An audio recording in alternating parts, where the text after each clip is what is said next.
The real branding comes from your customers, from your clients. It is the gut feeling that they have, or the perception that they have about you and your reputation as a brand. Hello, everyone. How are you guys doing? So, welcome back to another episode of our live stream and podcast, The Why Forward.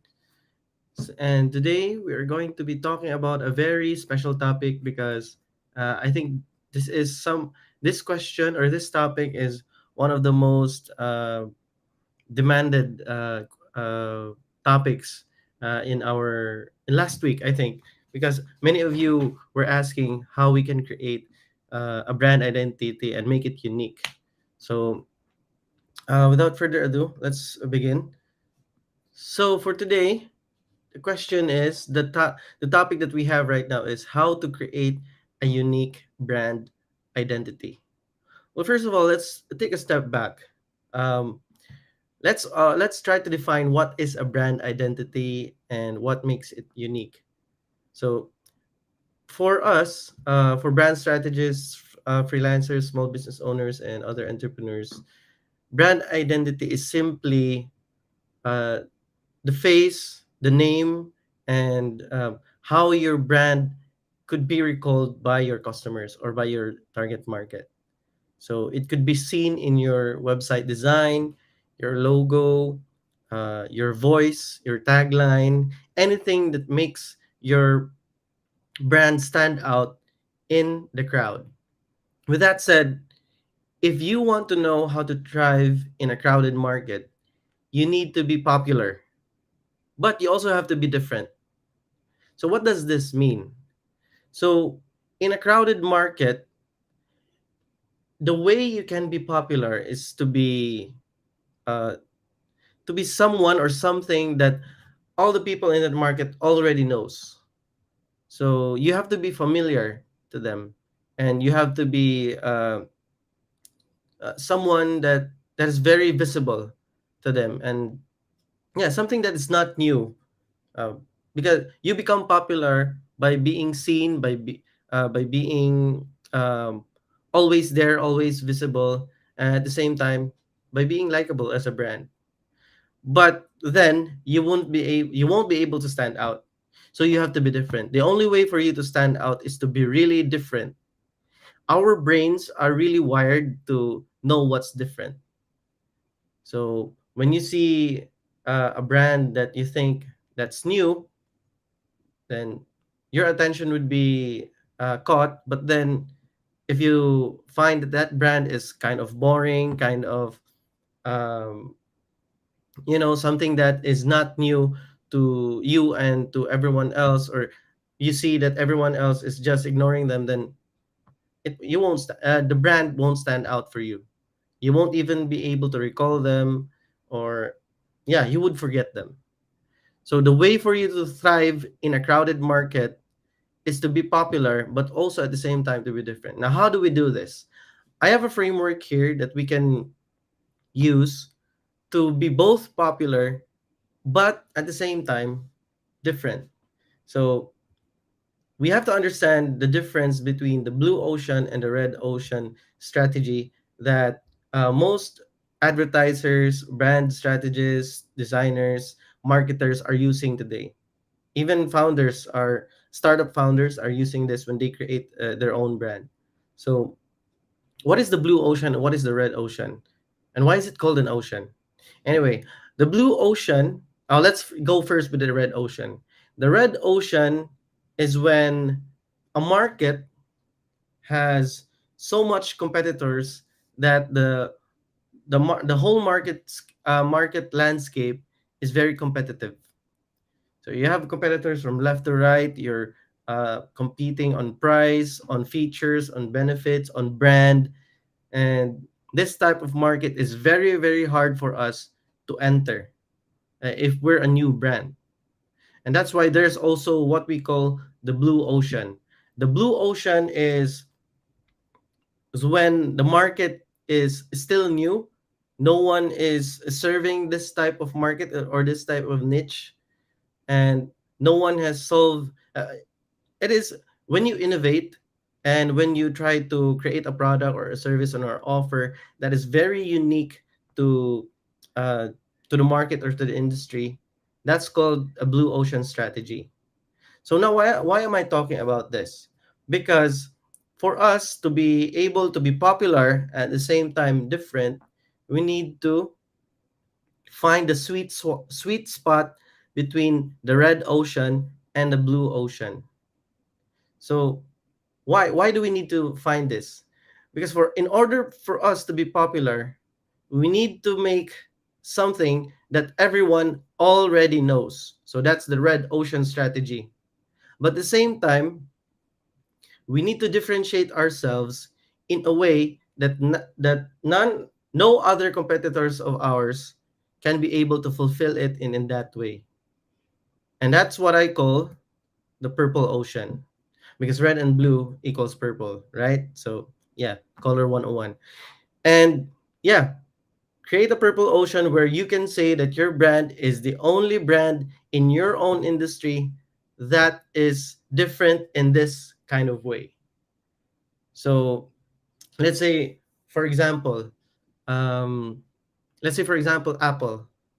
Apple is the only electronics company that thinks different and serves the the artist in their heart and in their mind. So something like that. Because in the tagline, they say think different, right? Let's say for Harley Davidson. Uh, Harley Davidson is the only motorcycle company that uh, that serves, or maybe that creates a community of macho men in the highway or something like that. So that could be your purple ocean. So one way that we can create our purple ocean is to answer these guide questions. So yeah, here are some questions that you can ask yourself when you are creating your own brand, your own unique brand identity. So what is your industry category? So try to find out where you fit in this industry and create a category of your own. Or, yeah, you can go into a common category if you want. And then, how are you different in that industry category? Who is your customer? Where are they located? Why should they care? And when do they need you? So it could look like something like this. So, yeah, here's an example. For our example a while ago, let's say Harley Davidson, our brand is the only motorcycle manufacturer that makes big and loud motorcycles for macho guys and macho wannabes, mostly in the United States, who want to join a gang of cowboys in an era of decreasing personal freedom. So here we can see they're answering all the questions and creating one statement out of it. So you can use this as a template so that you would be guided on what to focus and what direction should you take your unique brand identity. So for Harley Davidson, they are one of the thousands of motorcycle manufacturers, but the way they are different is that they make big and loud motorcycles. So yeah, for me too, I think in the industry they are they are not maybe the one, but they're the most recalled brand when it comes to big, loud motorcycles. For macho guys, yeah, all those bike gangs, or yeah, macho wannabes, all those uh, bike enthusiasts who want to go on touring on the highway. And when they started, they were targeting people mostly in the United States. And why? In this part, I really like this because the way they answered the question of why is because they really tried to dial in on the aspirational identity of this macho guys, because these guys want to join a gang of cowboys. So in the United States, there's nothing more macho than that. So and then in the way they answered the when question, the when do they need you, they answered it in a way where they addressed the frustration or the trend of today's industry. So, in an era of decreasing personal freedom. So, instead of saying a timeline or a generation, they answered it in a way where they were addressing um, the deep frustration of these macho guys. Because these guys who love the Harley Davidson are rebels. There are people who want things to be done in their own way, in certain ways. So they're kind of rebels in their own. So if Harley Davidson is trying to like create a unique brand identity, this is how they would do it. And if you're trying to create a unique brand identity also, this could be one of the ways that you can do it.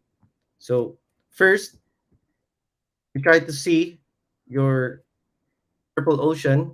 So to really frame your mindset on how we should look on our industry and our brand.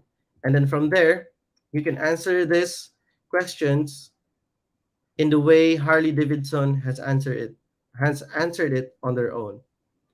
So from there, you would be able to create a brand that will be unique, a brand and identity that would be unique because they have now a basis on what, how, who, where, why, and when their brand is needed.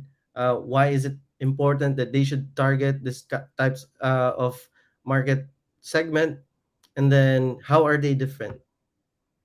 So now this is not an identity, right? Because when we talk about branding, um, or when we talk about brand identity, we think of logos, we think of brand names, we think of taglines, website design, we think of social media colors or something like that.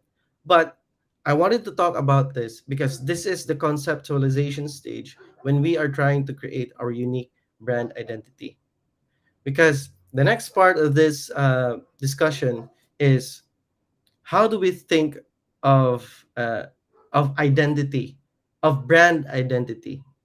So let's think of a brand as a person. What makes their identity unique? Because the question is, how do we create a unique identity, right? So what does uh, what does a brand, how does a brand make themselves a unique identity? So let's think of it as a person. So for me, what could make my identity unique?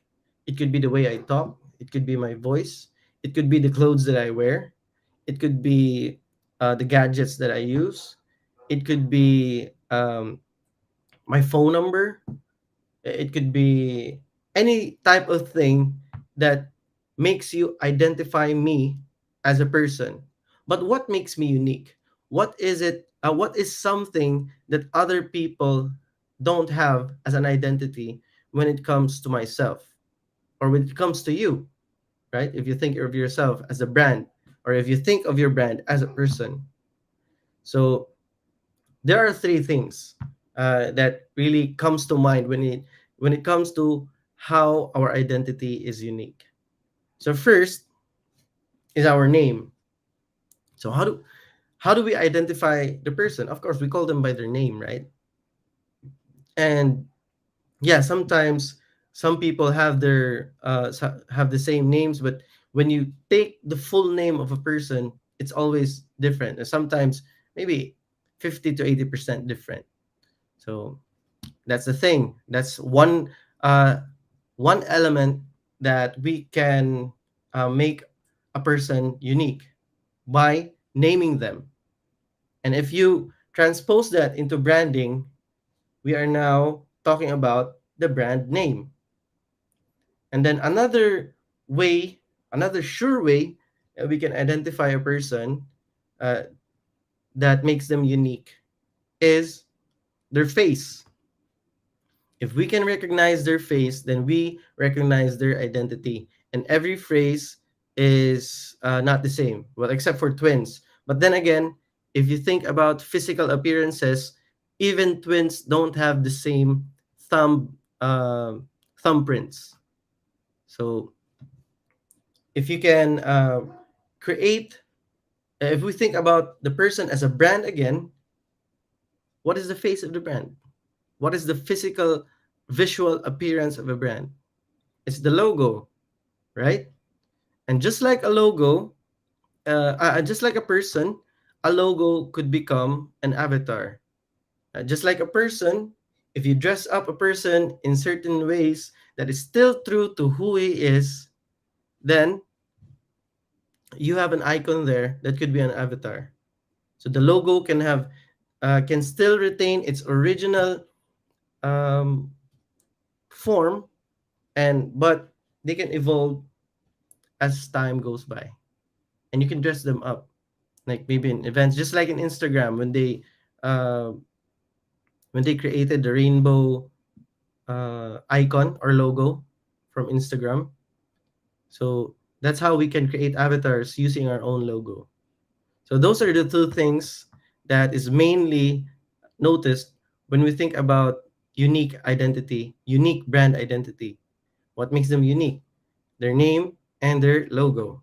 Now, there's another thing that if we think of a brand as of a person as a brand, or we think of a brand as a person, there's also the voice of the person. Sometimes when uh, these three are, I mean, sometimes when you hear a person's voice, you quickly identify who they are, right? A person could even have a catchphrase of their own, or the way they talk, their personality, the feeling, the vibe of this person. And when we think of a brand, nothing encompasses more of the vibe, the feeling, the impact, the voice of a brand when you create a tagline. The tagline encompasses all of that in a brand. So when you have the brand name, the logo, and a tagline, you now have a unique brand identity. So those are the foundation of a unique brand identity. If you look at the tagline alone, it doesn't really make them unique, right? Because any person can create uh, a series of words or a group of words. If you look at the logo, yeah, that makes them unique. But then again, it's very hard to recall a logo without defining who that logo is, who is the owner of that logo, or what's the name of the brand. So you need all three. You need the name, you need the logo, and you need the tagline, so that the person who is looking, the customer or the target client that is looking at your brand, easily recalls. At the same time, you would be able to build trust as you go with the customer on their journey. So and that's what makes a brand unique. That's what makes a brand identity unique. When we think of a brand as a person, they have a name, they have their own face, and they have their voice, their feeling, their identity, their vibe. And in the brand, they have their brand name, their brand logo, and their brand tagline. So yes, and from there, those three will become the foundation of your website design, your social media captions, your let's say your company profile, your other brand identity collaterals that you will need as your business goes through the journey of serving your customers and clients. So yes, it's very easy, or it's very basic as of the moment, on what really makes your brand identity unique. But that is the building blocks of your brand. Your logo becomes the basis for all design deliverables, all design collaterals, all design touch points. Your brand name becomes the basis of the direction, the focus, and the strategy behind your brand. And then your tagline will become the basis of your voice, the way you communicate, the way you treat and fulfill your customers and clients. So, yeah, those are the three things.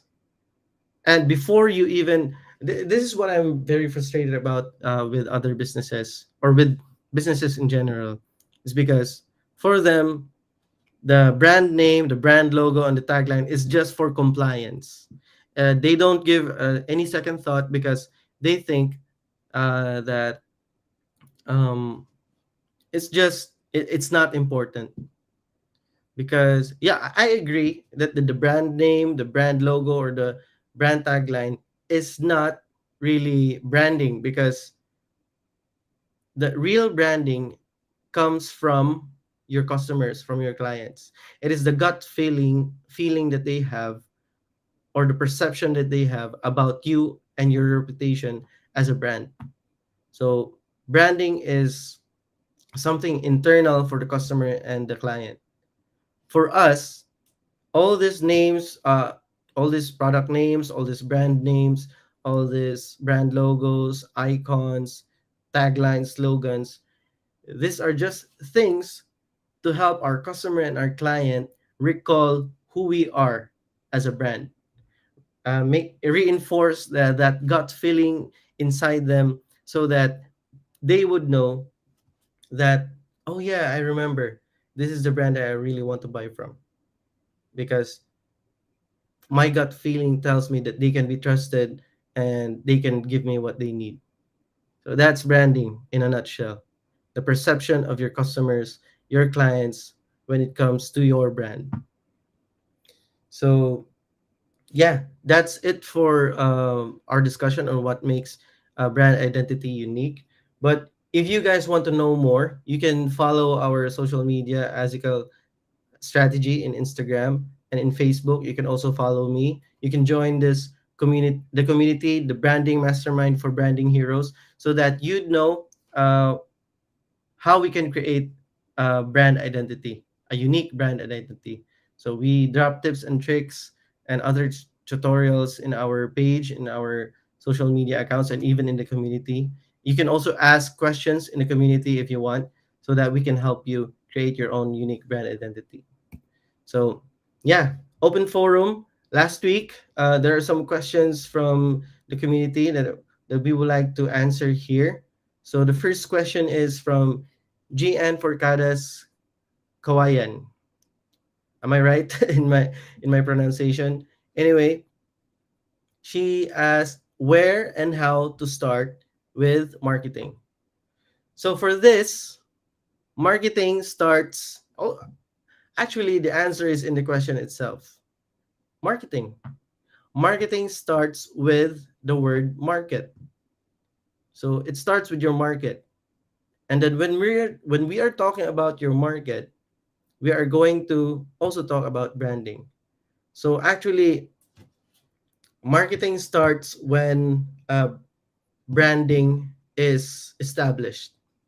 So once you know who your market is, what offer you will give to them, what product or service you're going to offer them, uh, what message you're going to say to them so that they would remember you. From there, you have a brand name, you have a brand logo, and a tagline. You start marketing either inbound or outbound. So I answered the question where. So marketing starts in the market. But how do we start with marketing? So we start with branding. And then from there, you either do inbound or outbound marketing. So inbound marketing is more on attracting your customers, and outbound marketing is interrupting your customers to really tell them what your brand or what your message is. So yeah, that's how you can start with marketing. So I hope I was able to answer the question. But to really, for me also to make it clear, I want to differentiate what is branding from marketing. So if branding, from what I said earlier, is influencing the perception of your target market or target customers, so that they would buy again and bring more buyers into your brand or into your business. Marketing is more on attracting customers so that you can nurture them, change their beliefs with the intent of selling them your offer. So that is marketing for me. Marketing is more penetrating than branding, because branding is inside the mind of your customers, while marketing is more on what they see, what they hear from you as a brand. So if you have a brand identity, the brand execution of that identity is marketing. And yeah, the second question is, what role does branding play in lead generation and content creation? So this is kind of connected to the last question, right? So I mentioned inbound and outbound marketing. So lead generation is kind of inbound and outbound, but content creation is more on inbound marketing. So when we use branding in these two activities, or in these two brand executions, what branding can give them is focus and direction. In a sense of, in lead generation, we know what types of leads we are going to generate for the brand, what type of prospects we are going to research for the brand.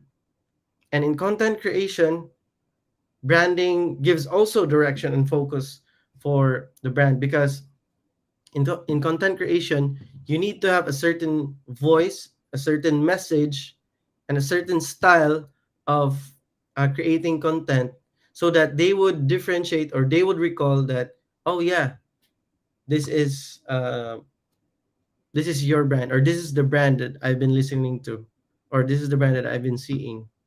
So if you're consistent in um, in your brand message, that could be translated in your content creation, then you would be more it would be more easy, or easier for your target market, or your target customers to recall who you are. So the role that branding plays in lead generation, content creation, two words: focus and direction. So that, because if you're trying to target everyone, you're targeting no one. That's the rule of advertising and marketing, which branding gives. Branding gives focus and direction to marketing and advertising. Lead generation is one of the uh, activities and tactics used in marketing and also in advertising. So yeah, if you know who to target, what leads to target, and if you know what content you would create, it lead generation and content creation becomes easier, right? So branding makes lead generation, content creation easier by giving them focus and by giving them direction. So that's the role of branding in lead generation, content creation. The third question is, what is internal branding?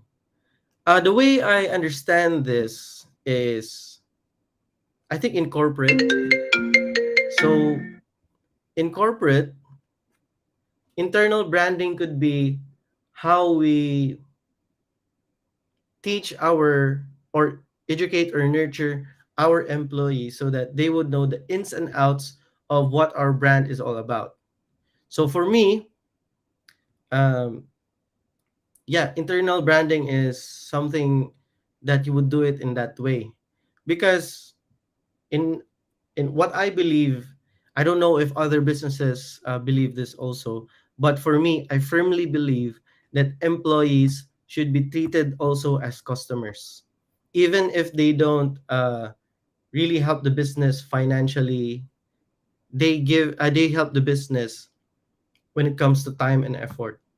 So those are the three currencies when it comes to business: how much effort you put in, how much time you put in, and how much financial or financing you put into the business. So employees are customers in a way, because they provide time and effort for your business. So yeah, also if you have a brand that, or if you have a team of employees, rank and file, management, executives who know what the brand or the business is all about in and out.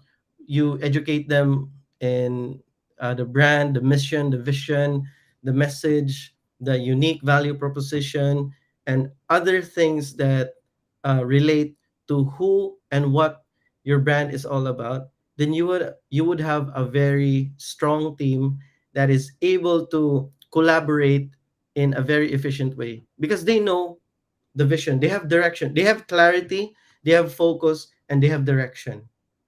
So if you can provide those three for your employees, you would have a very, very strong team. And not just strong, you have a very loyal team.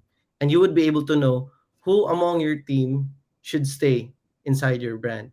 Because you now have a qualification when it comes to attitude and values and beliefs. When you work with people who has the same values, who has the same beliefs, who has the same vision and mission as you, it's much easier to execute ideas because there would be less resistance. If there would be resistance, it would be easier to compromise because you know these people also want the same, uh, just want the same goal for the brand. So collaboration would now be easier. So yeah, I think that's all with our questions. Do we have any questions in the group? Oh, I see. There are a lot of questions here. All right. So one of the questions that I see here is, oh yeah, there's a question here. Coach, ask ko lang. In determining your own branding, how much is the percent of your brand? How much the percent of your branding is your target market? I mean, how can you attract your target market through your branding? Percent. When it comes to percentage of branding, when it comes to your market, how much percentage is that in your branding? Is that the way? Yeah, it's what I understand so far. So for me, your market is, for me it's 100%. Oh no, yeah, yeah, because because branding is the intersection between your market, uh, your offer, and who you are as a person. Then your market could be a third of your branding, one third or 33%, 33.33333% of your branding. Because if you find the intersection between your market, your business, and who you are as a person, uh, you become a trend maker, not a trend seeker or a trend follower. If you see Apple, how they do their branding, they do not let themselves be dictated by their market all the time. So sometimes they're the ones who are influencing their market to create a trend. You become a mover and a shaker of the industry when um, you are not a slave of your market. Don't be a bitch of your market. So yeah, if you want to attract your target market through your branding, you just have to put you just have to create a message, an archetype, or uh, yeah, an identity that your target market will be able to relate to. You just have to be relevant to them, relatable, but at the same time, you also have to be very different, very something that they aspire to become or aspire to have. That's the way to really attract your target market. So yeah, and there's also a question here from Mil. What if coach, I'm not sure sa market? Paano ko malalaman na yun talaga without getting hurt and disappointed? And paano ko malalaman na kaya kong panindigan yung market na napili ko? How do I find the market that makes me feel excited to wake up? This is a very good question because um, this is what I talked about in my very first episode, the Ikigai uh, framework. If the market that you chose uh, is 100% connected to your passion, your mission in life, your vocation, and your mission, I mean your profession, something that really something that you love doing for the rest of your life, something that you're very good at doing, something that people will pay a lot of money for you to do, and something that a lot of people are calling for you to do it, then yeah, that's your market. That's your purpose. That's your serendipity. That's your destiny. That's the market that you should be working for. That's the market that you should be serving for. Because once you know, once you learn that this is the market for you, whatever disappointments, whatever struggles you may experience along the way, you won't feel like you want to give up, because now the market that you're serving is part of who you are as a person. Once you let go of serving or give up on serving that market, you become uh, a completely different person. You don't become who you are anymore. This is just us giving back to the community. We really want more people to create more successful brands, or at least help us create more successful brands, so that we can create more jobs. Because there are more if there are more successful businesses and brands, and they become if they grow once they grow, they will need more roles, they will need more people inside the business, so they would create more jobs for those who need it. There is something very close to my heart, because um, in every 1% of unemployment rate that goes downward, 40,000, or at least 37,000 people die whenever there's a 1% downward or a decrease in 1% in the unemployment rate. So I wouldn't want that. I don't want to live in a world like that. So as much as possible, I want to nurture brands and businesses, help them create a purpose, help them execute on that purpose, at the same time help other people by creating more jobs. So yeah, that's it for me and the why forward. Thank you everyone for today. Bye.